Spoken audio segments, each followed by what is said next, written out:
moi, j'en sais quelque chose parce que je suis un des acteurs je suis un des acteurs de cette carrière. Ouais, vous êtes, les 3 premiers albums de Fally, c'est moi qui les ai réalisés. Donc, je sais de quoi je parle. Mettez-le à sa place. À un journaliste d'attribuer ces galons-là. Notre invité est un architecte qui façonne des carrières. Son empreinte est gravée dans des tubes légendaires des icônes de la rumba congolaise, Papa Wemba, Tabouley et j'en passe. On ne parle peut-être plus souvent de lui, mais on l'écoute et on l'écoutera toujours. Monsieur Maïka Mounan, bonjour et bienvenue. Bonjour. C'est vraiment un plaisir pour nous de vous recevoir aujourd'hui. D'autant plus que vous êtes aujourd'hui une icône de la musique congolaise et africaine. Merci pour le compliment. Alors, vous êtes la personne la mieux placée pour pouvoir nous livrer ce secret. Qu'est-ce qui rend une carrière ou plutôt un tube légendaire? Vous savez, en cette matière-là, un tube légendaire, c'est le temps qui donne ce titre-là. C'est la vie du souverain qui est le public pour qui on crée ces chansons-là. On ne décrète pas une œuvre légendaire, non. Je prends le cas des Beatles que vous n'avez peut-être pas connu. C'est un jeune c'était presque des ados. Ce sont des Anglais. Ils ont conquis le monde entier avec des compositions qui sont restées.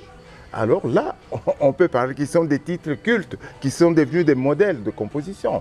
Puis, il y a plusieurs paramètres qui rentrent en ligne de compte. Il y a notamment le temps, l'audience et la qualité de l'œuvre. Alors, au départ, vous êtes guitariste, auteur, compositeur. Mon statut à la SACEM est Maïka Mounan ACI, ça veut dire auteur, compositeur, interprète. Auteur parce que j'écris mes textes, compositeur parce que je compose la musique, interprète parce que je chante et je joue de plusieurs instruments. C'est ce qui me donne le titre de ACI. Alors, aviez-vous eu beaucoup plus de plaisir à concocter les succès des autres plutôt qu'à travailler pour vos propres œuvres en tant qu'auteur et en même temps arrangeur? Non, le plaisir, non. Vous savez, c'est parce qu'ici, tout le monde veut être tout en même temps. Les collaborations, ça existe entre artistes. Tu peux m'amener une musique, moi, je t'écris les paroles. Tu peux m'amener une composition, c'est-à-dire les textes et la musique. Moi, j'arrange, par exemple. Donc, c'est mon travail, ce n'est pas de concocter pour les autres, non. Mon travail, c'est de créer mes compositions. Peut-être que vous n'avez jamais écouté mes albums. Mon travail, c'est pas Tata Monko a télé marana rompo angaba boya ponana on avait la musique. Non. Les gens qui s'approchent de moi, des gens avec qui j'ai collaboré. D'ailleurs, pour la plupart, ils ne sont pas venus tout seuls. Ils m'ont été recommandés par leur maison de disques. Donc moi, je signe un contrat avec la maison de production. Ceux qui produisent l'artiste, c'est eux qui m'engagent, c'est eux qui me font un contrat, c'est eux qui me payent. Et au cours de ce parcours, aviez-vous eu une rencontre qui vous a marqué, une histoire personnelle qui a marqué votre carrière? Là, c'est parce que vous parlez de moi. Vous savez, ma carrière, elle a commencé en 1968. Je ne sais pas quel âge j'avais. De 68 à aujourd'hui, vous comptez le nombre d'années? Vous comptez le nombre d'années et le nombre de collaborations. Parce que ma carrière ne se limite pas à ce que j'ai fait ici au Congo. J'ai une carrière très très africaine avec la plupart des artistes africains. Que ce soit de l'Angola, que ce soit de Côte d'Ivoire, que ce soit du Togo, que ce soit... bon, voilà. Il y a cette carrière-là aussi. Il y a aussi une carrière internationale. C'est que j'ai travaillé avec... j'étais dans un groupe cubain qui s'appelait Rumba Abierta. C'est un groupe de Cubains.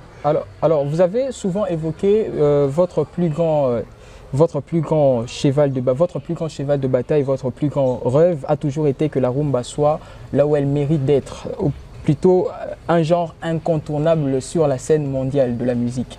Et si on observe ce qui s'est fait sur la scène aujourd'hui, il y a ces artistes-là qui pérennisent ce combat-là ou ce V-là, notamment Fally Ipupa, aujourd'hui, peut-on déjà les considérer comme une légende de la musique congolaise? Je voudrais qu'on remette tout le monde à sa place. Fally est un artiste parmi d'autres artistes. Il n'y a pas que... Quand on a commencé le combat pour la reconnaissance de la rumba comme patrimoine, je crois que lui n'avait même pas encore commencé à faire la musique. Bah plutôt, ma question fait suite...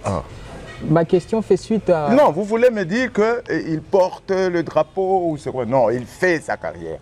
Moi, j'en sais quelque chose parce que je suis un des acteurs je suis un des acteurs de cette carrière. Oui, vous êtes, les 3 premiers albums de Fally, c'est moi qui les ai réalisés. Donc, je sais de quoi je parle.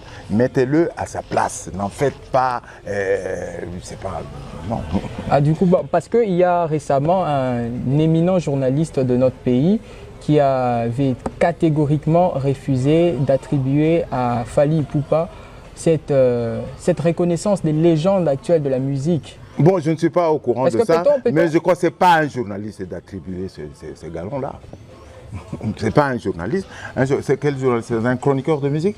Bon, en fait, pensez-vous que la jeune génération aujourd'hui pérennise ce combat-là de faire de la rumba, surtout qu'il y a aujourd'hui des mutations, il y a aujourd'hui des artistes qui veulent atteindre d'autres audiences. Sauf si je me trompe, je crois comprendre votre...